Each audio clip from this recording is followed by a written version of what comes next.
Well, hello there. How are you all? I'm so glad to be with you talking about elections. I am Dan Shea. I'm a professor of government at Colby College, which is in Waterville, Maine. Um, I've been thinking about and studying elections, honestly, my whole life. My mom and dad were players in the electoral process.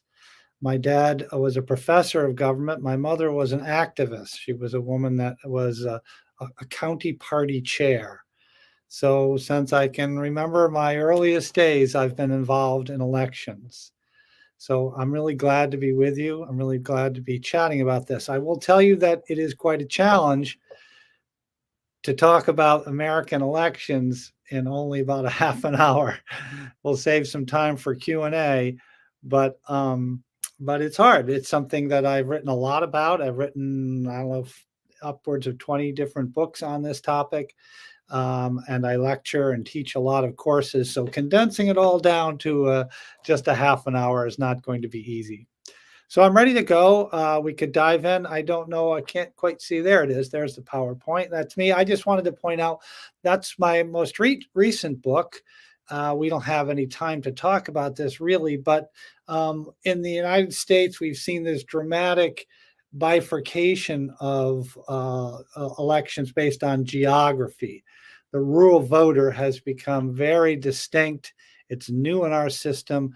My colleague from across the hall, Nick Jacobs, and I, our most recent book is called The Rural Voter, and it's out just a couple months. So the outline for the chat. What we'll do is I'll talk a little bit about our love affair. Americans love elections. We have had a love affair with elections for about 200 years. We'll talk a little bit about that. I'll spend a few minutes talking about the benefits of an election-centered democracy, but then also the reasons why we might be worried about an election-crazed nation.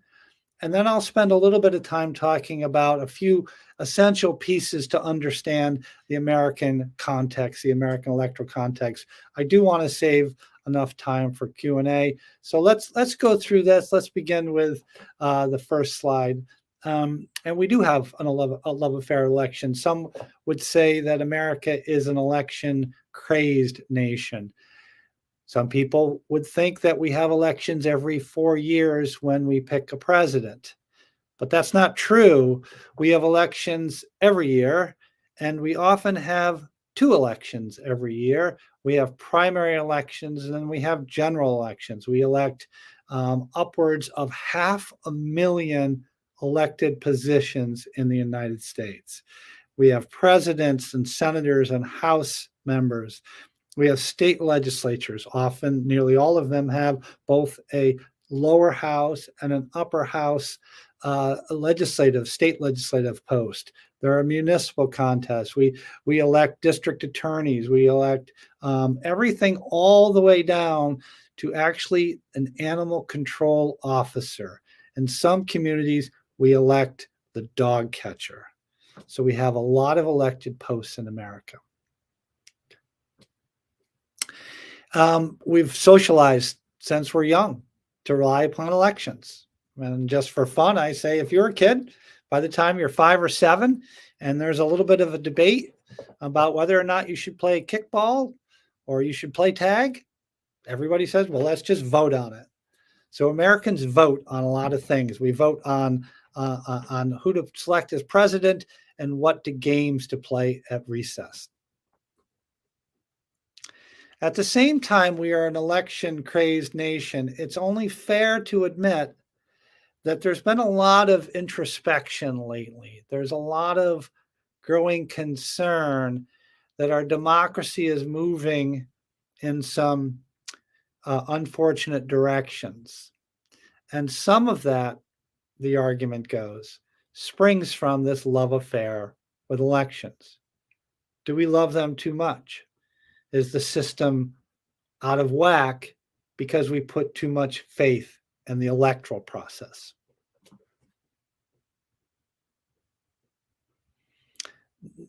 One of the key pieces of that dysfunction, we think, is the role that social media and the internet plays in the electoral process. The traditional view, what some would call the folk theory of elections, holds that voters gather information and they make a balanced judgment. They hear both sides.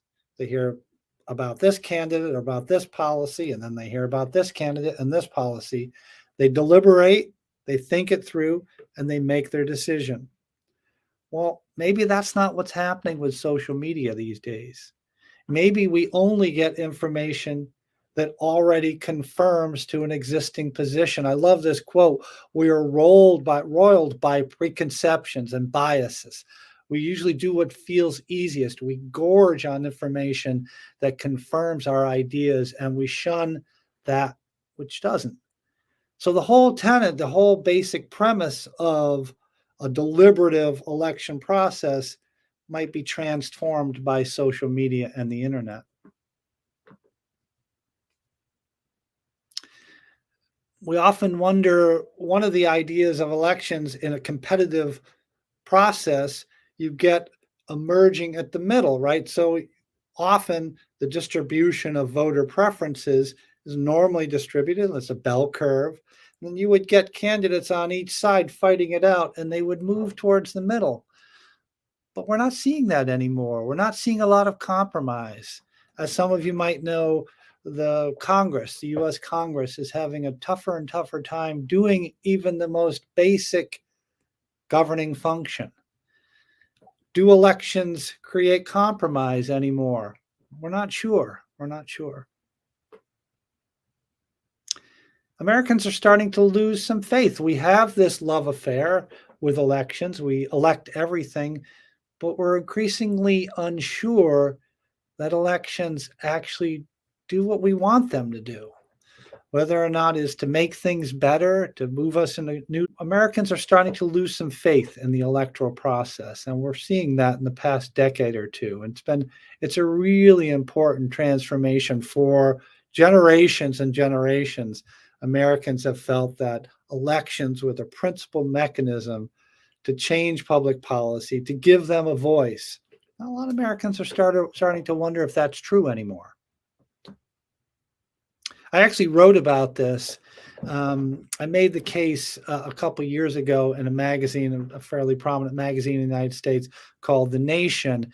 And the article's title was, "Is Our Addiction to Elections Killing Us? Do we rely too much on elections?" So we're going to talk a little bit more about that, about what you get, the pluses and minuses of elections. Okay. So, important question, do elections define a democracy? It's interesting, right after the war in Iraq ended, George W. Bush made a comment that democracy had arrived in Iraq because they were having elections. And many of us who study the democratic process kind of questioned whether or not we could define a democracy based solely on whether or not it has elections. Perhaps it's a component, it's a necessary component, but it's not sufficient. Yes, we would argue elections are fundamental, they are necessary but not sufficient. But why? What do we get? Why did women, this is around the top picture on the top left, this is women's suffrage in the United States around the turn of the century. Why did they drive so hard for the franchise? Why did Black Americans in the 1960s push fundamentally for elections and for young voters up in the top right? What is it about elections that aid a democracy, that are so fundamental in a democracy? Again, they don't define a democracy, but they are fundamental in a democracy. Let's go through a couple of those items. Well, let's start. I'm sorry. So let's start first with what the framers of our system, the founding fathers of the American system, were thinking about with elections. So if you could move to the next slide, the early thinking about elections was primarily geographic or group based. The idea of representation was a group, a region, a territory, a town, right? But the idea of representation from a group to an individual became a very American idea. So even though elections had been in Rome and in ancient Athens for centuries prior to the American experiment, the nature, the idea of representation changed. It went from a group-based representation to an individual representation. And that was an important transformation in the American system. Much of that springs from the very idea of a limited government, a democracy, which is not an American, solely an American notion. It springs from a number of sources, but the framers of our system relied heavily on the writings of theorists such as John Locke, who wrote about a government springing from the people, a government where the governed actually rule the governors, right? It is a system where the people shape the government and not opposite, not the other way around. And we can see that in writings, for example, the next slide. This is one of the, Abraham Lincoln at the end of the Civil War, towards the end of the Civil War, in his Gettysburg Address, talked about creating and preserving this nation of the people, by the people, and for the people. So that is a very individual-centered notion of democracy, not a group-based centered of democracy. So maybe elections are key to that. Some have suggested that this idea of individual-based representation rather than group-based representation springs partly from the American frontier, right? So in large measure, Americans, as they settled the new continent and moved west, keeping in mind there were already people here, there are already massive millions of indigenous people here, but as they settled, they had to create new communities, right? They had to make towns and villages on their own. And in doing so, they pushed this idea of playing a role in their government. It's fascinating, for example, when we look at the earliest states to adopt women's suffrage. The first states to grant women the right to vote were not on the eastern seaboard, but were actually out in the very west. They were Wyoming and Utah and Montana. There's a lot of stories about the frontier allowing women to vote early and even allowing Black people to vote early, much earlier. So there's a lot of writing about whether or not this frontier ethic was also part of this. In the Constitution, there's this question: if we are going to have individual-centered representation, if we are going to have a government by the people, how can we do that? And James Madison, is a quote from James Madison: there's no doubt about it, the only way to do that is frequent elections, right? Frequent elections are unquestionably the only policy by which the dependence and sympathy can be effectually secured, the dependence on the people. So the framers understood that if we were going to shift representation from group-based to individual-based, that elections would have to be at the center of that. And they made this argument, Madison makes this argument about frequent elections.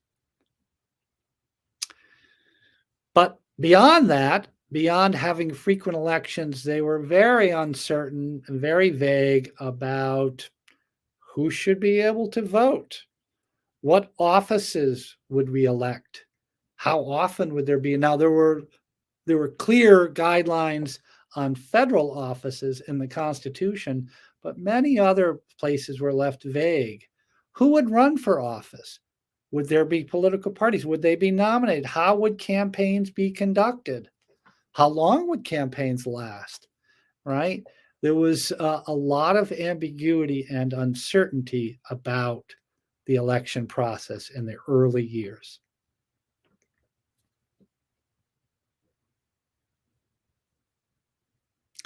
And it's also true that some of this ambiguity led to some ambivalence, some uncertainty about whether or not every office should spring from the ballot box, that every office should spring from elections.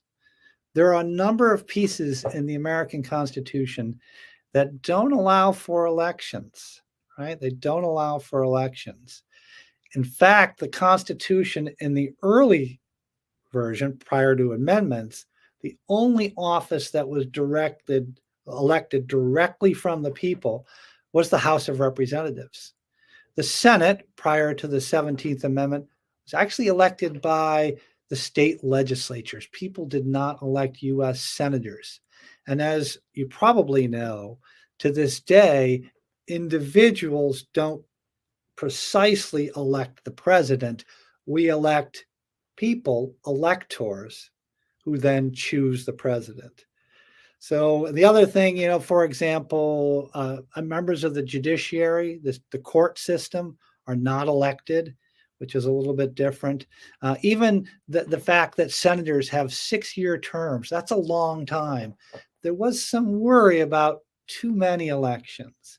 So the framers of our system were trying to find this happy spot, individual-based representation, elections, but maybe not too many elections.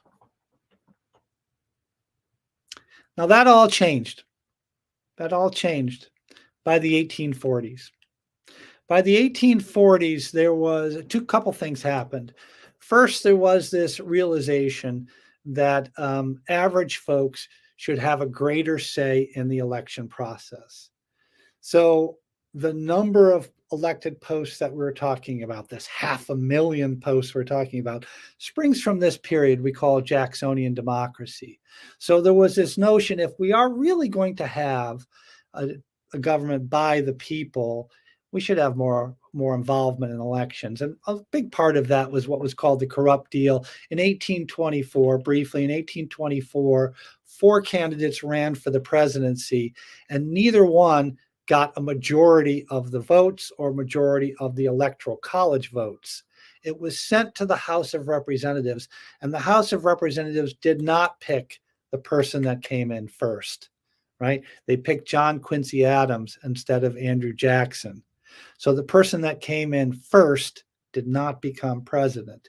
So there was a big uproar. There was a big to-do, and the outcome was more and more and more elections, a period in American history that we call Jacksonian democracy. It was a very intense period. Our love affair begins. I have this quick slide. This is this is Abraham Lincoln, not as he's running for the presidency in 1860, but in the Lincoln-Douglas senatorial debates of 1858. What's interesting is they stayed in Springfield, Illinois, and had these debates for hours at a time for 3 days. And the audience was vast, and there weren't microphones at the time, so they all sat and listened quietly, hour after hour after hour. So our love affair with elections begins in the next quote. People often wonder, if you could switch the slide.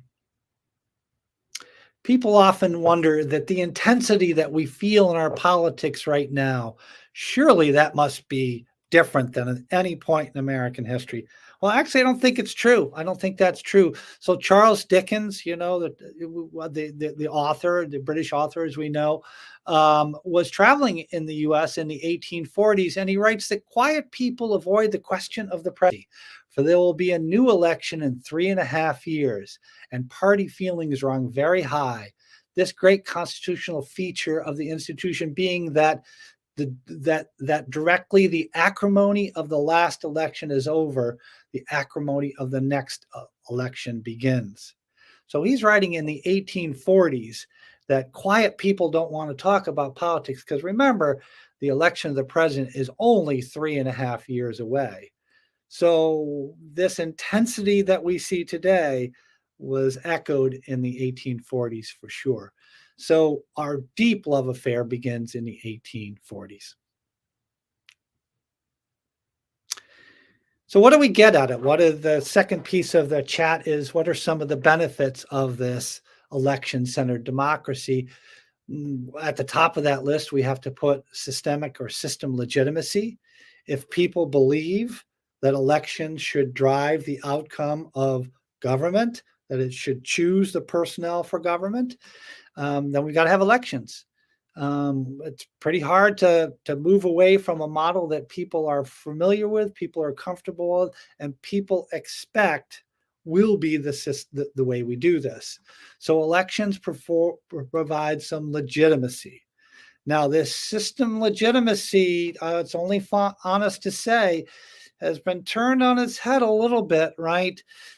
Nearly all, almost every election, even including every presidential election, the losing candidate steps down and says, I have lost. It's time to move on. Regardless, we'll fight it out again in 4 years. The election is over. That provides system legitimacy. That is not what happened in 2020, right? So Donald Trump did not do that. And some have suggested this legitimacy of ours, of the American government, has been shaken by Donald Trump's insistence that he didn't actually lose the election. It's been said that elections are important because they change public policy. Policy should be driven by the people, what the people want. And it's fair to say you do get a different public policy. We'll talk in a minute, maybe not all the policy change you like, but there's no doubt about it. You know, probably one of the best examples right now is that when Donald Trump was elected in 2016, he was able to nominate members of the Supreme Court that changed the abortion mechanism, the abortion laws in the United States. If Donald Trump had not been elected, abortion would be very different in the United States. So it does. Elections, we can go on and on of many, many examples of how elections change public policy. Sometimes they change in the direction you like, and sometimes it changes in the direction you don't like. But one thing's for sure is you get a different government outcome after the election. We hope that elections punish corruption, not only for those who have been corrupt, but elections also keep public officials in check. If they have to appeal to the voters again and again, it keeps them straight. It limits corruption, the argument goes. Here's an interesting function of elections. They provide a primer for citizens to know more about their government. It's pretty easy to check.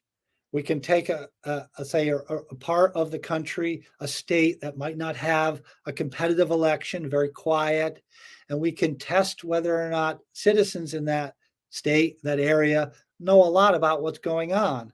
And then we can do the same thing for citizens in a state, in a region that have very competitive elections. And what we find is those in the competitive elections, we see a lot more knowledge, a lot more understanding of what's going on. So elections provide a civic education function. We know more about government and policy and politicians because of elections. Elections, we might say, help us to be better citizens in a democracy.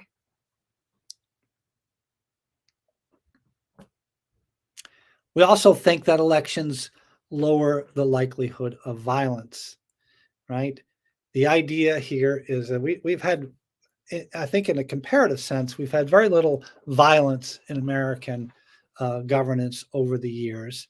And that is, some believe, a function of the election process. If you're frustrated at the way government is going, if you are angered by the direction of things, what you need to do, the argument goes, is roll up your sleeves and hit the streets on election day. Help your candidates, help your policies, right? Without that safety valve, the argument is, we would be much more prone to violence. That we got to keep in mind, we can see violence spike. So even if you're having elections, but people don't think they're working or don't think they're fair, or they're not producing an outcome that they thought would happen, you see violence spike. So an important likelihood of violence. It is a way for individuals to feel empowered. Um, the world can seem far off. Elections are opportunity to stand in line, to cast a vote, gives us a sense of empowerment. It gives us a sense that we actually make a difference. So I think that's an important function of the election process. But, all right, now let's switch it around the other side. What are some of the limitations? Do we really see the changes we'd like from elections? Do we actually get a policy change after an election? Well, in the American setting, that can be really tough. We have what we call the James Madison, the Madisonian model of our government, where we have checks and balances and shared power. So just because you get a new president, it doesn't mean that he's able to do anything because Congress might check that president. It's got to be very frustrating for Joe Biden right now to not move forward with all of his policy initiatives. And he can't do that because the Republicans control the House of Representatives. So, in the American setting and other systems, just winning the election is sometimes not enough. There are checks and balances. And that can be frustrating. And for average citizens to say, okay, we won the election, where's the change? That can be disheartening. You know, uh, Donald Trump, Barack Obama runs on this change agenda, right? Change we can believe in. Some of you might remember, his campaign was about massive changes. Well, he got some changes, but a lot of stuff didn't change. Joe Biden, we were just talking about, Donald Trump pledged, he said he'd build that wall. He's going to build a wall between the United States and Mexico if elected. Well, guess what? He didn't actually get that done. That's not been built. I think he probably wanted to do it, but again, winning the election is not enough in a system with checks and balances.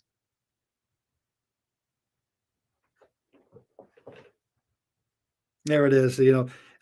It can be very frustrating that for voters to see their candidate win, right? Oh my gosh, we fought it out. We went to the polls. We gathered everyone. We put posters. We sent in money. We did all this, and we're still not quite getting the change that we'd like, right? Donald Trump did not bring back coal. He went into areas of the United States that mine a lot of coal and said, if you elect me, I'll bring back coal. And he didn't bring back coal, And Joe Biden said he was going to restore the economy. Well, not long after he was elected, inflation shot up. So there are a lot of forces that can be frustrating. Checks and balances and other world forces. Winning the election isn't a solution to many of the problems we confront.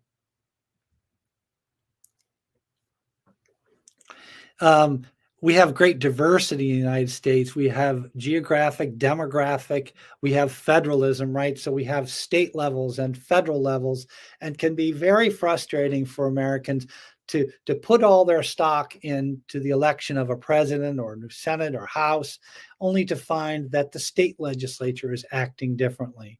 So in a diverse system with checks and balances, again, elections can often thwart what we think will be an outcome.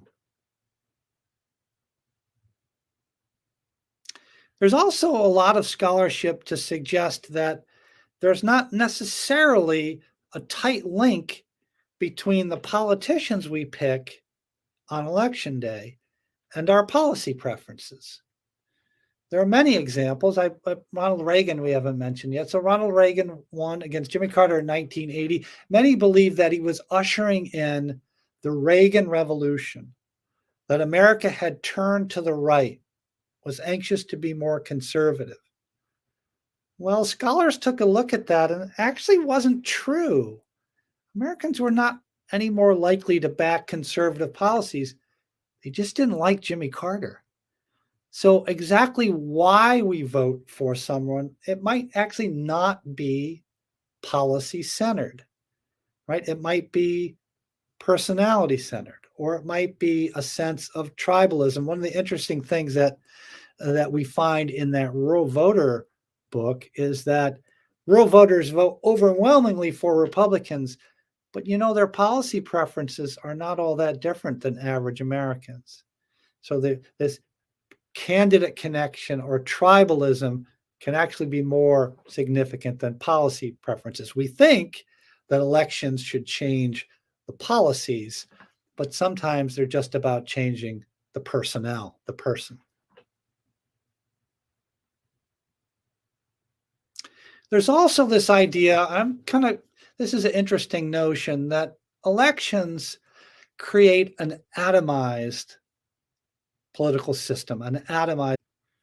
In the American setting, for example, it's considered bad form or bad manners to ask someone who they voted for. Well, no, no, no, that's private. We don't vote in private.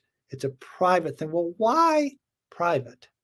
Right? It's interesting that many of the great social and policy changes in the American setting did not come from the individual act of voting, but the collective acts of mass protest movements.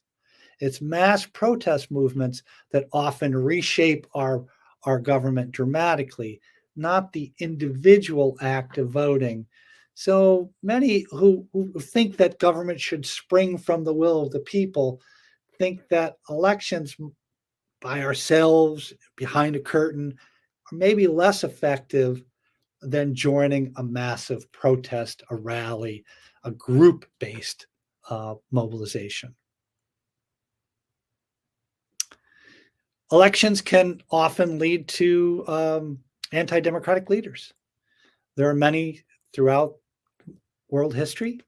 The one in the center, he's a very fascinating character in American politics. That's Huey Long.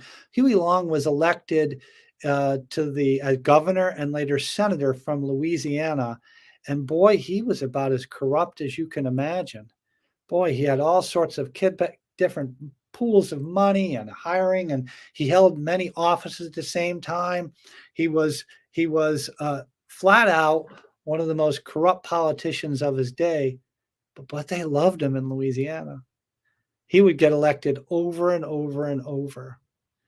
So, you know, demagogues can emerge from our system, any system, and often win elections.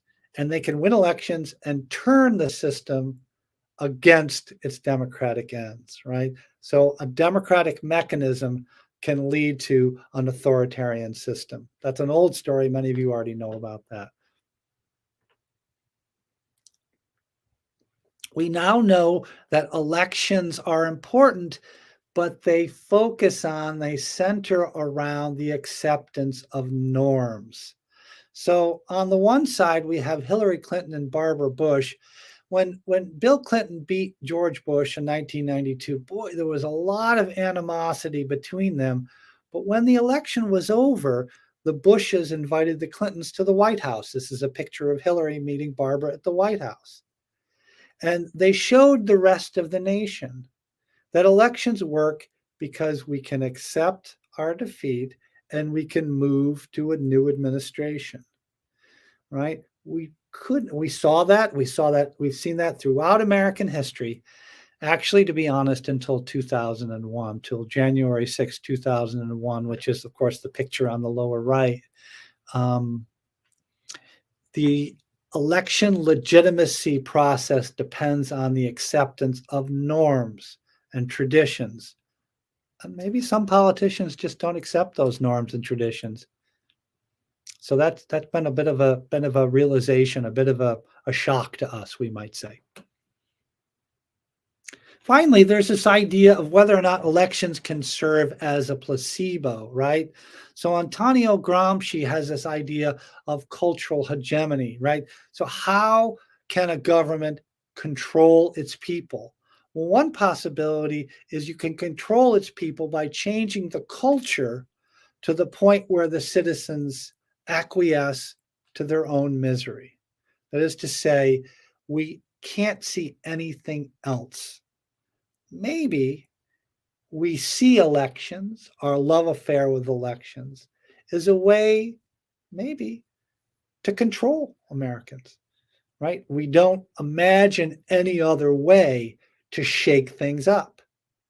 We wait quietly for the election, and when big things don't happen, we get a little bit bummed out, but we can't imagine anything else. So maybe elections are a placebo.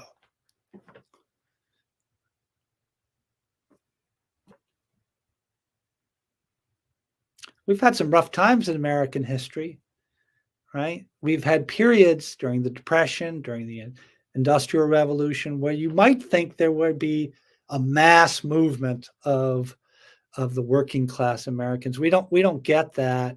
We've never really had a labor or working class mass movements in the United States, even during the Depression, even during the Industrial Revolution, when things were so bad. And some have suggested that's because there's this idea that if we want to change things, we should simply vote. And if it doesn't work out, we should wait and vote and vote. So this is this Gramsci notion of cultural hegemony.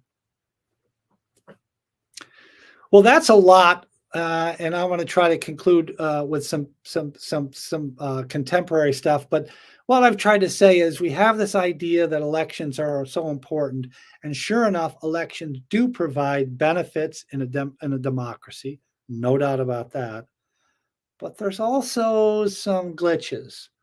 There's also some problems. It's not surely not a pure democratic mechanism.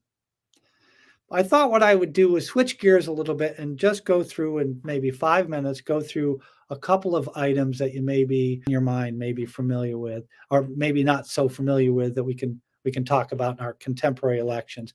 First off, the United States has a two-party model. That's kind of rare. A lot of democracies across the globe have multi-party models. We have two, basically always had two. And there are a lot of reasons for that. There's attitudinal reasons, there's history. Probably the biggest institutional reason, structural reason, is that we have what's called a first past the post single member district. The person to win the most votes gets the one seat, the one presidency, the one Senate seat, the one House seat. And when you have that, only one seat versus a proportional system where different seats are allotted based upon the proportion of vote. When you have a single member district, it naturally leads to just two parties battling it out. Why come in third over and over and over? You're better off merging with the closest party to you. Each side does that, and you wind up with a two-party system. So America has a two-party model, lots of reasons, a whole lecture on its own, but mostly at the top of that list is we have a majoritarian single member system.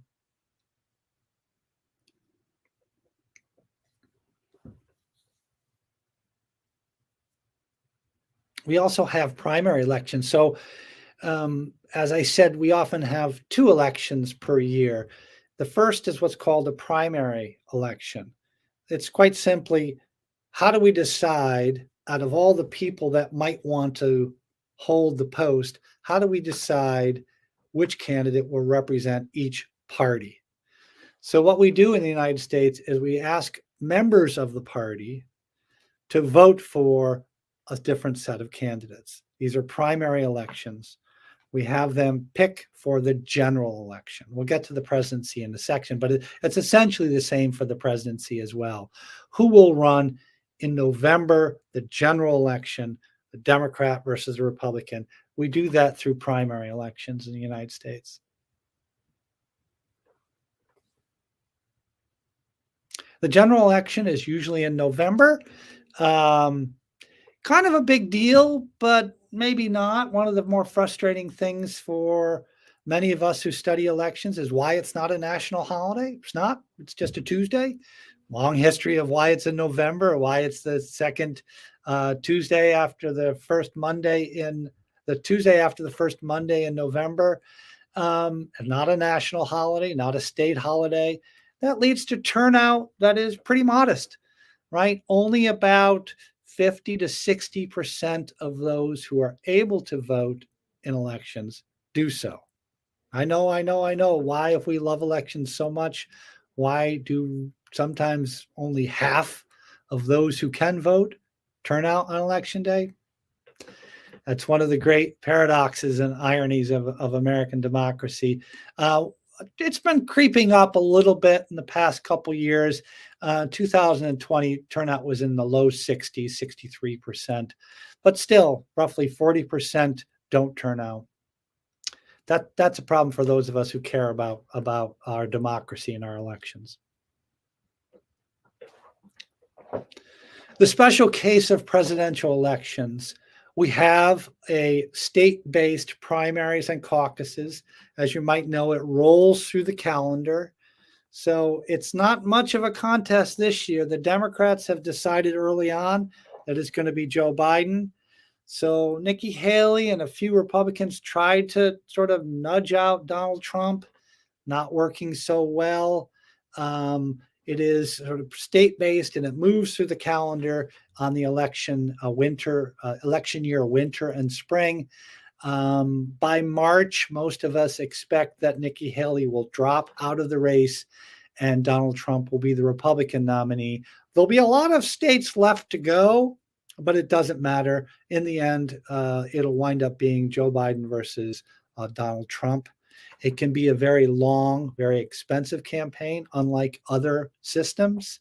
And we also have this thing called the Electoral College, right? So each state is allotted a number of electoral votes related to the size of its federal legislative delegation. You take the number of senators and House members and add them together. In Maine, we have 2 House districts and 2 senators, so we have 4 electoral votes. And each state, nearly all of them, give all of their electoral votes to the candidate that wins that state. And it just so happens that it's not an absolute guarantee that the person who wins most votes nationally will win the Electoral College. And that's happened 5 times in American history, including in 2016, right? Hillary Clinton got roughly 2.5 more million votes than Donald Trump, but Donald Trump won fair and square in the Electoral College contest. So that's a quick, I know that was sort of a tour de force through a lot of topics. I want to save some time for question and answer. Let her shoot, let her go. I'll be glad to do what I can. Do we have any questions yet? Will there be any changes to the electoral process? Yeah, there's a lot being talked about. There's discussion about eliminating the Electoral College. That would be one.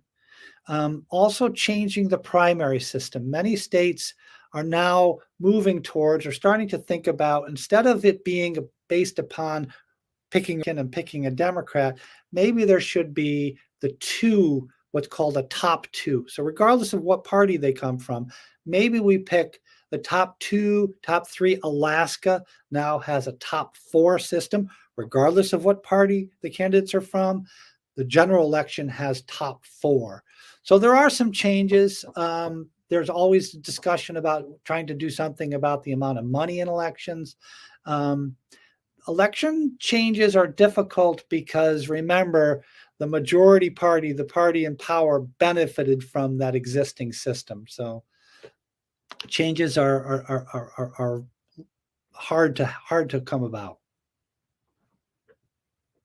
Thoughts on gerrymandering? Yep, gerrymandering is an important part of American politics, right? So every 10 years, the states are allotted a certain number of electoral posts.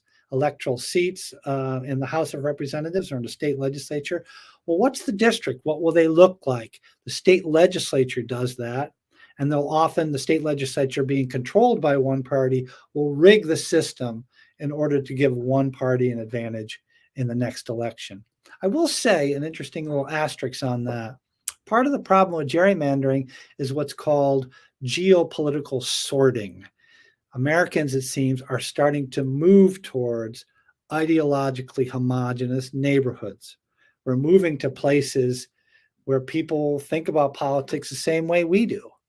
And when that happens, when we all cluster, the Democrats cluster in one type of community and the Republicans cluster in another type of community, you wind up with gerrymandering is a lot easier, or you wind up with districts that look like they're gerrymandering when they're actually just a function of people living in different communities. All right. Are there any efforts dedicated to political depolarization happening in the United States? That is probably one of the most important questions that we confront right now. And here's the key issue on polarization. Historically, Americans were polarized primarily on policy questions, right? You either believed in abortion or you didn't, right? You either believed in a strong national defense or to lower the amount spent on the military and so forth and so on. So polarization tended to be more policy-centered. We've moved into a period that scholars call negative partisanship or affective partisanship. That means that policy questions are one thing, but the driver behind polarization is actually a fear of the other side. We actually don't like them. We're worried about them. We think they're bad for our system of government, the people that are on the other side. So Democrats hate Republicans. Republicans hate Democrats. And that's a different form of polarization. And we've not seen that, at least since polling has begun, maybe in the 1800s. And there are a lot of consequences to that. Scholars zeroed in on that issue, this issue of polarization. But what can we do about it, right? What can we do about it? What's driving it? You know, the First Amendment of the Constitution protects speech, protects the media. You know, if you ask me, one of the drivers is social media and algorithms. What can we do about it? I don't know. Yeah. Possibilities of a multi-party system in terms of the presidency.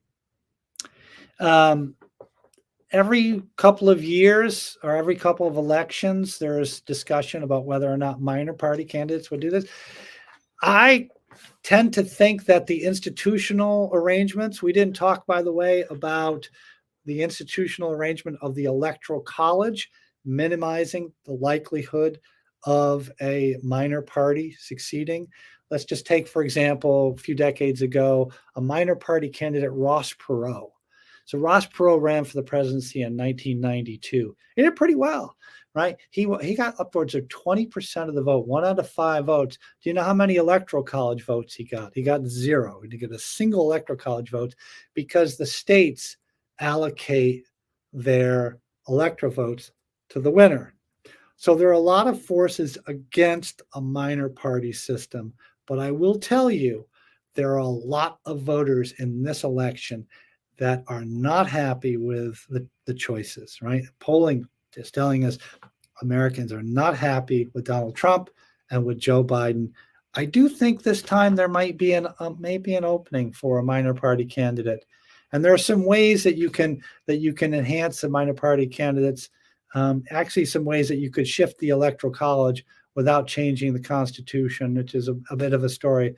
But there's talk of minor party candidates this time around.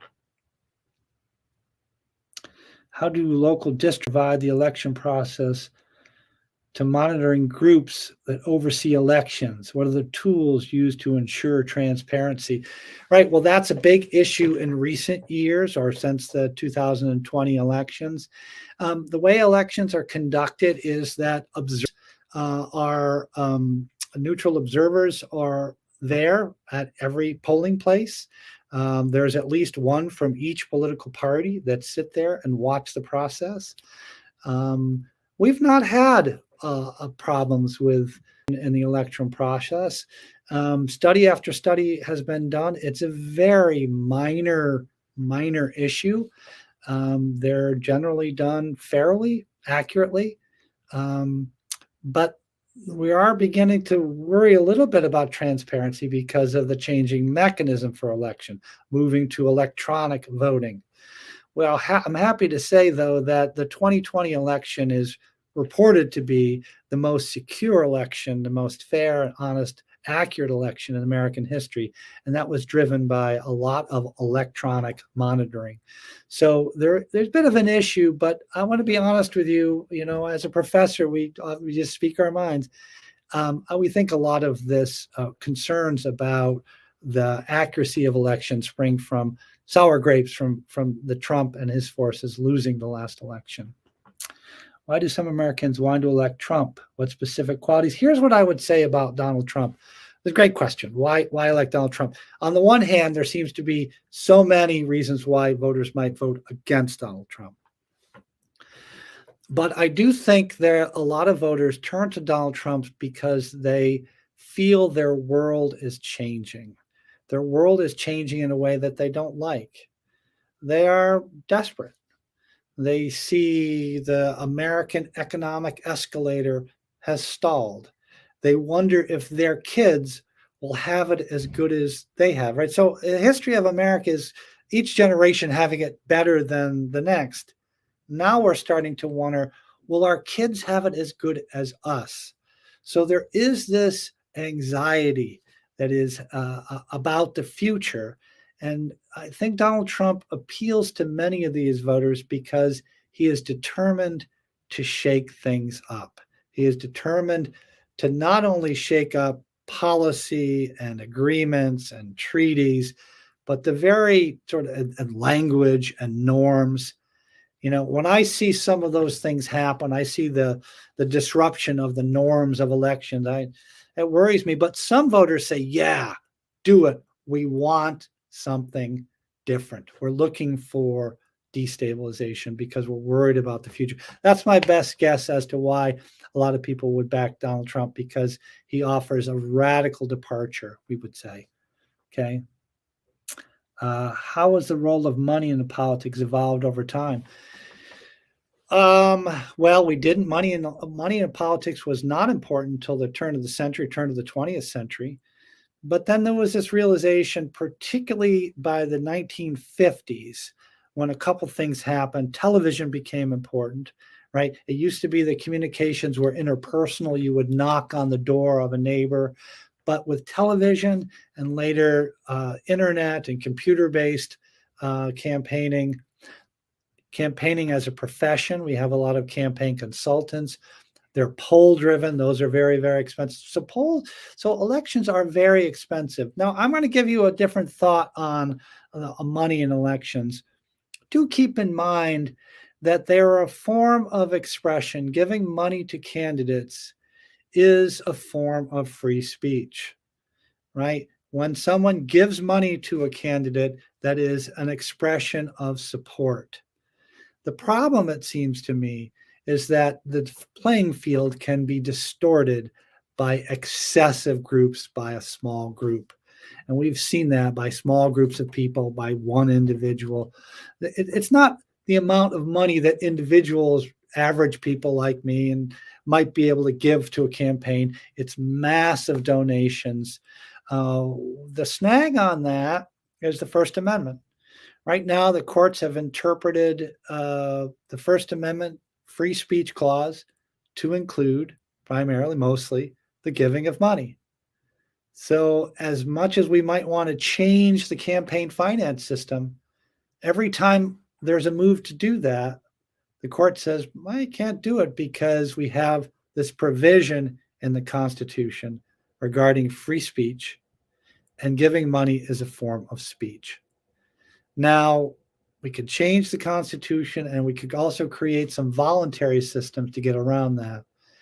But that's a tough one. Money's a good question. Money's an important part of American elections. I don't know if we're out of time. We've got time for one more, or maybe we're out. Okay, I think that was the last question. I'm sorry if I went a little too fast. I didn't save as much time. That's the story with professors. Professors just get it going. So it was great chatting with you. I hope that's helpful. To end, I would say that elections are a key part of our democracy. They're not perfect, but they're important. So thank you for your time. I hope you enjoy your day.